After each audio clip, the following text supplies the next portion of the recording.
আমরা মনে করেছিলাম যে ওনার আই হ্যাভ এ প্ল্যান, এটার মধ্য দিয়ে উনি বিশ্ববিদ্যালয়ের সংস্কৃতি পরিবর্তন করবেন, কিন্তু সেখানে দেখলাম 8-10 জন ভাইস চ্যান্সেলর অ্যাপয়েন্ট করেছেন, অলমোস্ট সবাই ইনকম্পিটেন্ট, যারা ভাইস চ্যান্সেলর হওয়ার যোগ্য না, যাদের একমাত্র পরিচয় হচ্ছে তারা ধান লাগাইতে পারে এবং ধান কাটতে পারে। তো ভোটের আগে তারা ধান লাগাইছে, এখন তারা ধান কাটতেছে।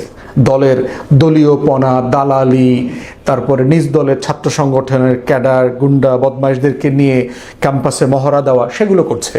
যে আপনি এই অল্প কিছু গুন্ডাদেরকে দিয়ে সারা বিশ্ববিদ্যালয়কে মুখোমুখি দাঁড় করাচ্ছেন, এবং এটা আলটিমেটলি অনিবার্যভাবে সংঘর্ষের দিকে এগোবে, এবং সেটা দেশের জন্য কারোর জন্য ভালো হবে না। ছাত্র সংগঠনগুলোকে নিজেদের মধ্যে বসেন। সিটি কলেজের প্রিন্সিপালের দায়িত্ব হচ্ছে ছাত্র সংগঠনের নেতৃবৃন্দকে ডাকা, কথা বলা, এবং ক্যাম্পাসে ছাত্র রাজনৈতিক কার্যক্রমকে স্থগিত করা, সাসপেনশনের দিকে চলে যাওয়া। চিটাগংয়ে সিটি কলেজে ছাত্রদল শিবিরের ভিতরে সংঘর্ষ হয়েছে, এবং বিষয়টা খুব ছোট। একটা দেয়াল লিখনে লেখা ছিল যে ছাত্র রাজনীতি এবং ছাত্রলীগ মুক্ত ক্যাম্পাস, এরকম। তো সেখানে ছাত্রদলের ছেলেরা সম্ভবত ছাত্র অংশটা কেটে গুপ্ত রাজনীতি, গুপ্ত শব্দটা লিখে দেয়।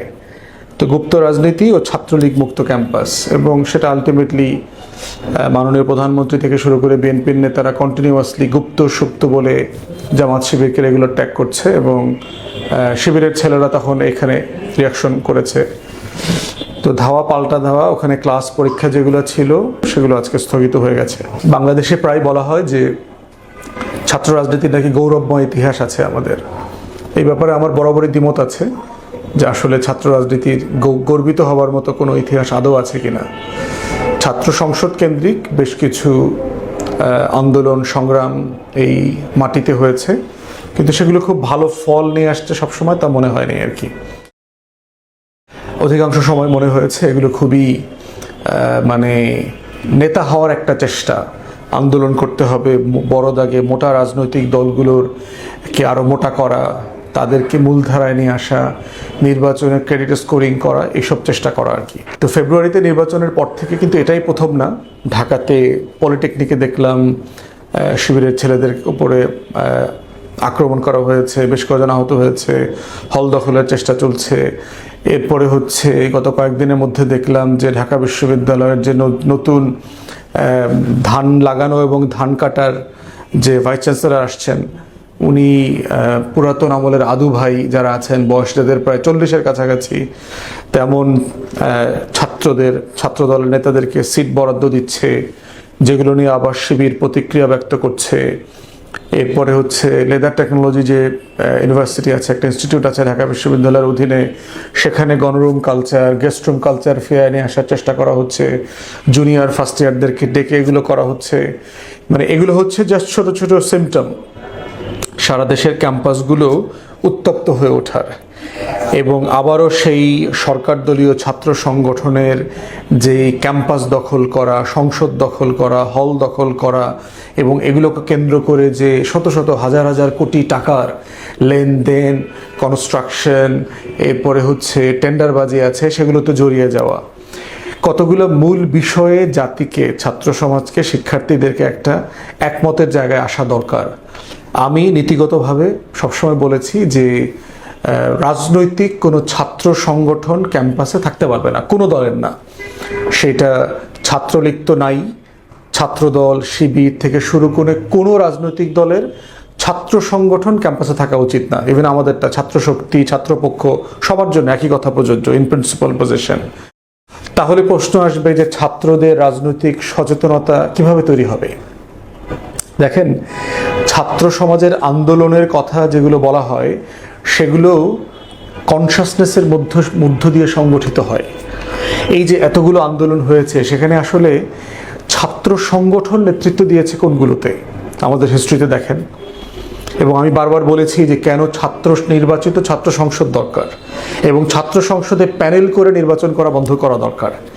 প্যানেল করে নির্বাচন করলে যেটা সমস্যা হয়, 1-2টা স্টার ক্যান্ডিডেটকে দেখে পুরো প্যানেলে শিক্ষার্থীরা ওখানে ভোট দেয়।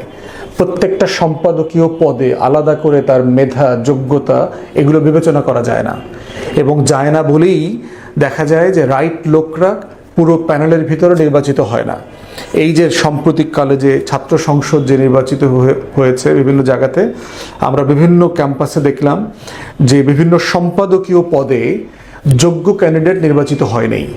আবেগে একটা বিশাল অংশ পুরো প্যানেলে ভোট দিয়ে দিয়েছে, কিন্তু ওই প্যানেলের যারা স্টার ক্যান্ডিডেট ছিলেন, ব্রিলিয়ান্ট এবং যোগ্য ক্যান্ডিডেট ছিলেন, তাদেরকে দেখে পুরো প্যানেলের ভোট ওইদিকে চলে গেছে।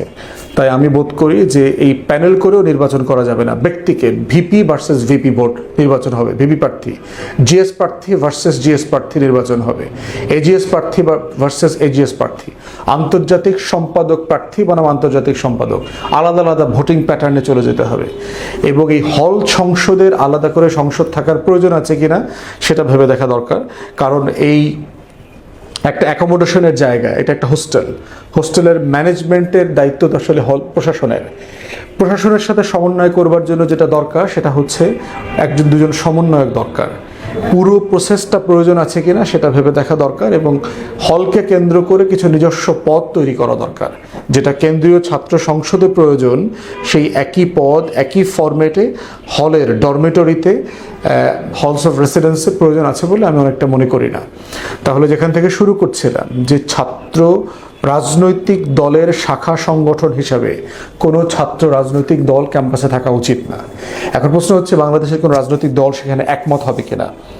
আমরা কিন্তু অতীতে দেখেছি চট্টগ্রামে, তারপরে হচ্ছে সিলেটে পার্টিকুলারলি, যে রাজনৈতিক দলগুলো একমত হয়ে ক্যাম্পাসে ছাত্র রাজনীতি স্থগিত করে দিয়েছিল, সাসপেন্ড করে দিয়েছিল।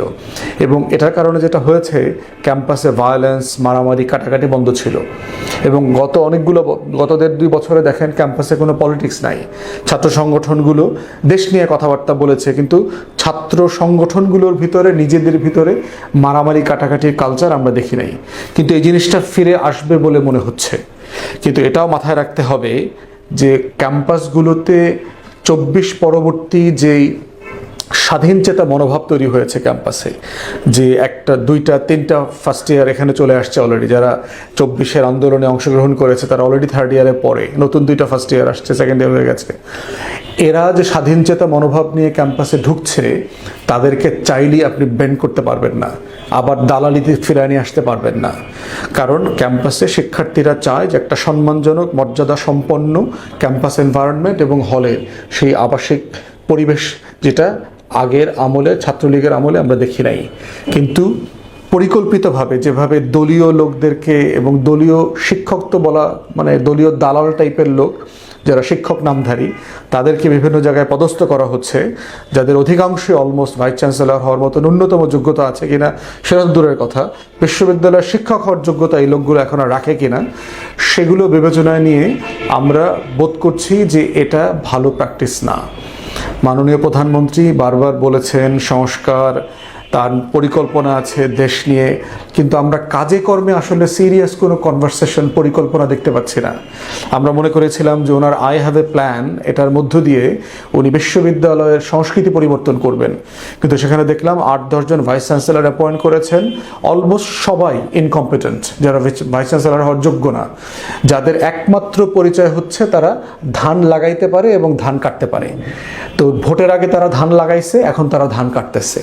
দলের দলীয়পনা, দালালি, তারপরে নিজ দলের ছাত্র সংগঠনের ক্যাডার, গুন্ডা, বদমাইশদেরকে নিয়ে ক্যাম্পাসে মহড়া দেওয়া, সেগুলো করছে এবং এগুলো খুব দুঃখজনক। এটা করলে যেটা হবে যে আপনি এই অল্প কিছু গুন্ডাদেরকে দিয়ে সারা বিশ্ববিদ্যালয়কে মুখোমুখি দাঁড় করাচ্ছেন, এবং এটা আলটিমেটলি অনিবার্যভাবে সংঘর্ষের দিকে এগোবে, এবং সেটা দেশের জন্য কারোর জন্য ভালো হবে না। তাই আমরা আহ্বান করব ছাত্র সংগঠনগুলোকে নিজেদের মধ্যে বসেন। সিটি কলেজের প্রিন্সিপালের দায়িত্ব হচ্ছে ছাত্র সংগঠনের নেতৃবৃন্দকে ডাকা, কথা বলা এবং ক্যাম্পাসে ছাত্র রাজনীতিকে, ছাত্র রাজনৈতিক কার্যক্রমকে স্থগিত করা, সাসপেনশনের দিকে চলে যাওয়া।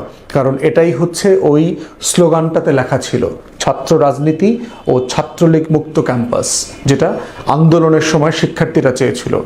আপনি যেটা করেন সেটা হচ্ছে আলোচনা করে সিটি কলেজে ছাত্র সংসদ নির্বাচনের দিকে চলে যান, যেখানে কোনো দলীয় ব্যানারে এবং কোনো বলয় আকারে নির্বাচন করা যাবে না, যেখানে সবাই ইন্ডিভিজুয়ালি নির্বাচন করবে এবং আপনি ইলেকশনের একটা প্রোটোকল তৈরি করবেন যে কারা কারা কি যোগ্যতায় নির্বাচন করতে পারবে এবং তাদেরকে কি কি ডিসিপ্লিন মেনে চলতে হবে।